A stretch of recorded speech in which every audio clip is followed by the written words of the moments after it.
Welcome to yet another unboxing video here on my channel.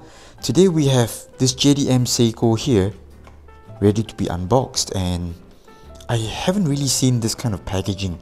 Everything here is made of cardboard, from the outer sleeve to the inner box. This is not the faux leather type of inner box, it's full cardboard. Let me just flip open this one to reveal the watch in unboxing today. Ta-da!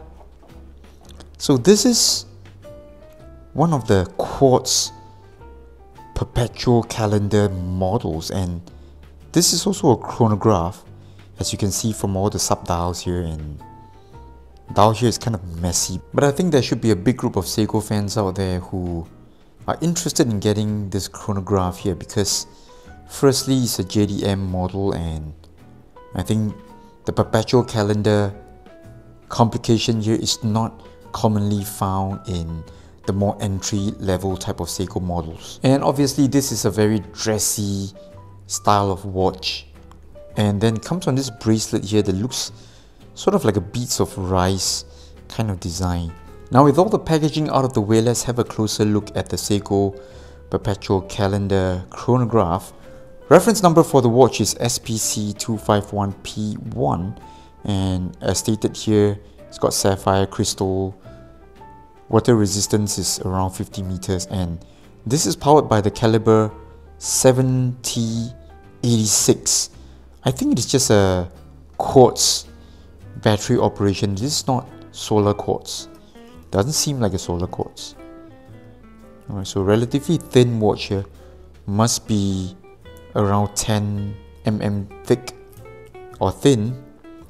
And the overall design, like I said earlier in this video, it remains very dressy.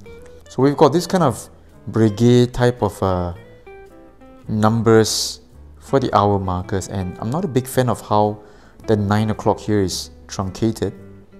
Alright, so I think even the 7 o'clock marker here is cut off. Right, not a very good look, but I think it's necessary because you need to put in the sub-dials. And the overall construction of the watch is very entry level. Okay, this bracelet is probably the most affordable or the lowest end of things when it comes to Seiko bracelets. Alright, so folded end links, stamped clasp.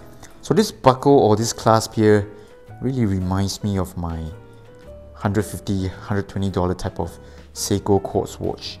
I'll bring in that watch for the detailed video comparison, but as it is, I think this watch is definitely one of the budget entry-level watches when it comes to build quality. It's got alarm function as well. You can see from the 6 o'clock sub-dial over here.